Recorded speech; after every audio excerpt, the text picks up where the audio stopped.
ساتوی پسرو وینو دا د شهیدانو کور دا د باتورانو کور دا د باتورانو کور دا د باتورانو کور دا د باتورانو کور ساتوی پسرو وینو دا د شهیدانو کور دا د باتورانو کور دا د باتورانو کور دا د باتورانو کور دا د باتورانو کور د بالغ ملي رادیو قدرمن اوریدونکو سلامونه او نیکی هیلې مې ومنئ. اوس هم پام کړئ د دې ساعت خبرونو ته. ویان بشیر بشر دوست. د مزار شریف ښاروالۍ چارواکي د القوي او سیاګیر سړکونو د قیر کولو د پروژې د پیل خبر ورکوي. چارواکي وایي چې د پروژې د ښاري زیربناو د پراختیا او د ښار د ترانسپورتي وضعیت د ښه والي په موخه عملي کیږي.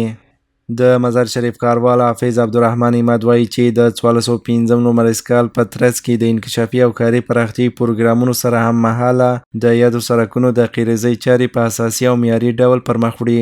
د هغه په وینا د پروژې به د تګ راتګ د اسانتیاوو په زیاتولو کې مهم رول ولوبوي. د مزار شریف په ښار کې کوم کوچني سړکان چې دي د ساګر د مثلا د دې حلقوي سړک څخه بیا دوله نه شروع کېږي تر مسلخ پورې دا سړک په خو چې مسلخ ته په دې خطر چې د خلک ولاړ شي وراسي په زرنجانو کې په موټرانو کې پسونه غوایان دغسې نور مواشي اموال چې دا انتقالي سړک خراب دی جغل دی. موږ کوشش کوو چې دا سړک په 1405 کې انشاءالله دا 3.2 کیلومتره چې مثلا 3200 متره اوږدوالی دی او په دوه لینو کې دی چې هر لین 9 متره دی. دا معیاري سړک جوړ کړو چې د خلکو مشکل حل شي د زاړه اسفالت یا زاړه قیر سره وصل شي.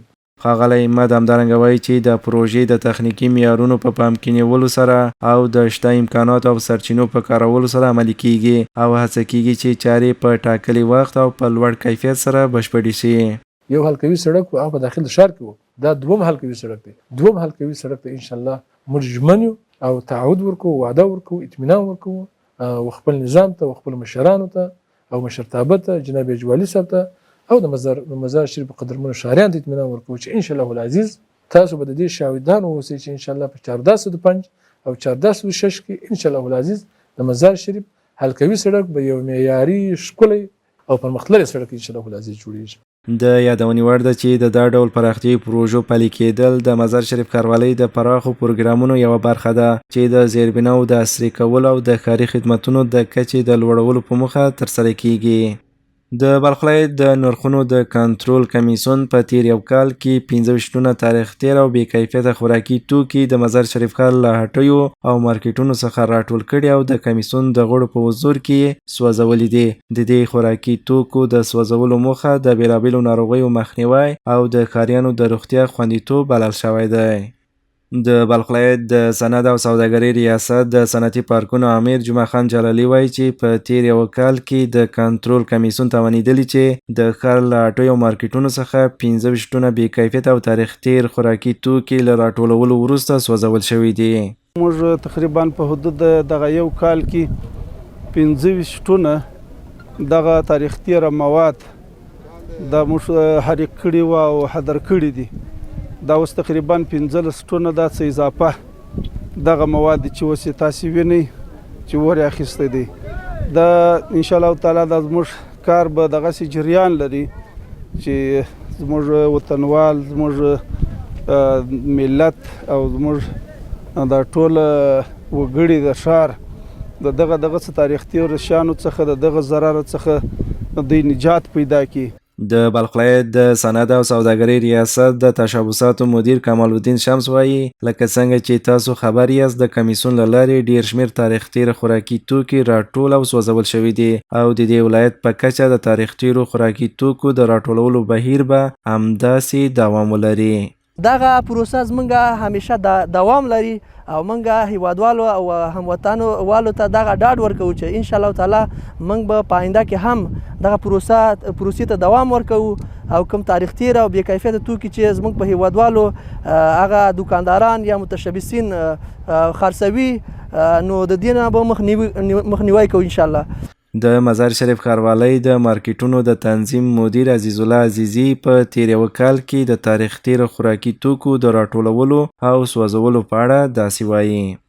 دا اوس عملا د حذر موضوع ده. موږ په تیر د حدود یو کال کې 15 مواد خوراکي توکي چې 48 کلمه جنس کېږي خو اولیا مواد دي راټول کړیم دي چې مخکې تاسو په جریان کې 10 ټنه مخکې ادا شوي او 15 ټنه فعلا دغه دی. د یادونې وړ ده چې د خوراکي توکو د کنټرول په کمیسیون کې 14 اماراتي ادارې په ګډه د بې کیفیته توکو په څارنه، راټولونه او له منځه وړلو کې همکاري کوي. او وروستی راپور ده چې په بلخ ولایت کې د یوې خصوصي صرافۍ شرکت د پرانیستې مراسم د سیمه ییزو مسؤلانو، سوداګرو او پانګوالو په حضور سره د مزار هوټل په تجارتي مرکز کې ترسره شول. د یاد شرکت مسؤلان وایي چې د دې مالي بنسټ د فعالیت موخه د سوداګرو لپاره د لازمو اسانتیاوو رامنځته کول، د اقتصادي همکاریو پیاوړتیا او د کاري خدماتو د ښه والي بهیر دی. په بلخ ولایت کې د یوې صرافۍ مسؤل احمد احمدي وایي چې د پیسو د تبادلې په برخه کې د معیاري، چټک او شفافو خدماتو وړاندې کول د سوداګریزو او اقتصادي فعالیتونو په اسانتیا کې مهم رول لري.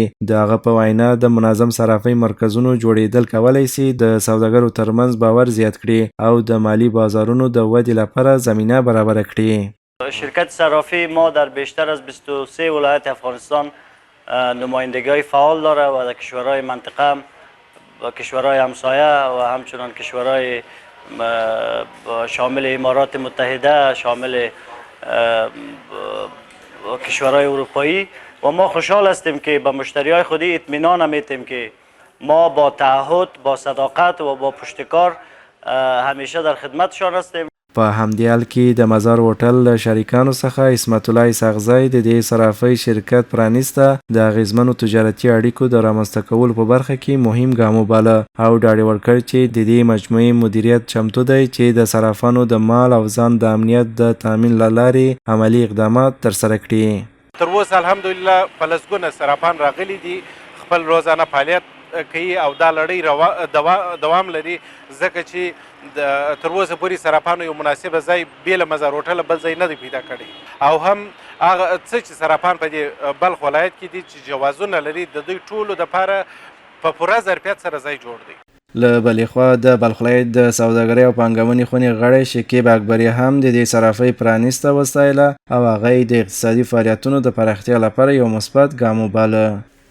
صرافی‌ها به عنوان یکی از ارکان‌های مهم بازار نقش اساسی را در تسریع معاملات، ایجاد اعتماد میان تاجران و سرمایه‌گذاران فراهم ساختند.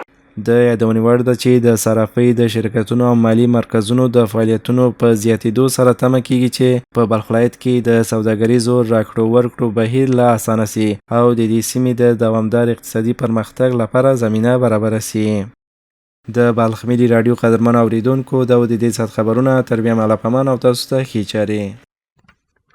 ساتوی پسرو وینو دا د شهیدانو کور، دا د باتورانو کور، دا د باتورانو کور، دا د باتورانو کور، دا د باتورانو کور.